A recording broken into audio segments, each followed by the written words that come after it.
Cancer is actually many different diseases. Treatment and side effects vary accordingly. Today I want to focus on those of you who are finishing the most active aspects of your cancer treatment and talk about what that might be like for you.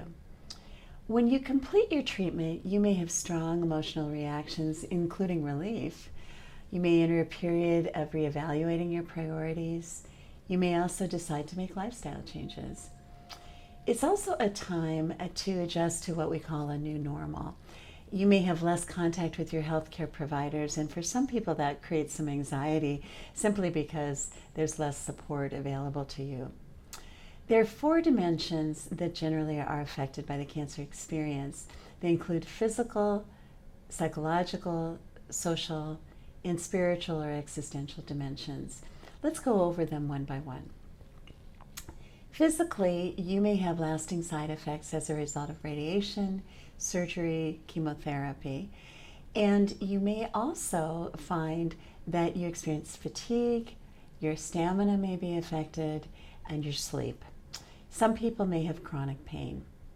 Generally speaking, whether fatigue is short or long-lasting, resuming an active lifestyle can help you cope with the physical aspects of cancer, and generally speaking, these side effects will diminish over time. Psychologically, you may find a range of emotions surfacing when cancer treatment ends. You may experience anxiety about the future, grief about the losses that you've experienced. You may have some guilt, may have some sadness, and maybe even some anger. Sadness is a very common response after treatment ends, although it's sometimes surprising for people because you now finally have time to think about what you've been through. This usually passes. Talk with your loved ones or your healthcare team if sadness begins to feel overwhelming to you. A fear of reoccurrence is very common among cancer survivors. This can lead you to overinterpret more minor health situations such as a headache or joint stiffness. Talk to your doctor about which symptoms to report, and that may ease your anxiety. Also, maintaining your regular schedule of follow-up visits can provide you a sense of control. Some cancer survivors experience anxiety or depression, and if these symptoms persist, you may want to consider counseling or even medication. Please let your doctor know if you are experiencing long-lasting feelings of hopelessness, inability to feel joy, or a loss of interest in things that you usually enjoy. You may also experience cognitive changes as a result of treatment. Exercise, diet, and stress management can help you cope with all of these psychological impacts. There are many programs and professionals who can help you. Socially is another interesting thing to consider. Cancer can affect your relationships with your family and change your role in the family. Families may be overly protective, or other families may be eager to return to that pre-cancer sense of normal. Your entire family is changed by the cancer experience, whether they recognize it or not. Some friends may become closer, others may distance themselves.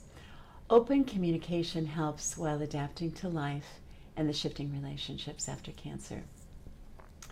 Many people return to work after treatment, and it may be helpful to anticipate the questions from your coworkers. Decide how you want to handle those in advance. It's really up to you to start the conversation as well as to set some limits on how much you want to talk with others about this. And then finally, there's a spiritual or existential impact as a result of cancer. Many people who survive cancer have existential questions related to what they've been through. Some people find their faith is strengthened as a result of the experience. Others find themselves questioning their beliefs.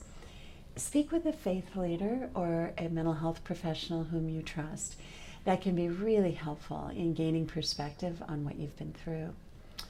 And the main message that I want to leave you with today is that survivorship is a journey. There are resources to support you in this next phase of recovery. Dietitians, rehabilitation specialists, oncology social workers, stress reduction teachers, acupuncturists, naturopaths, survivor support groups. We're here to help you.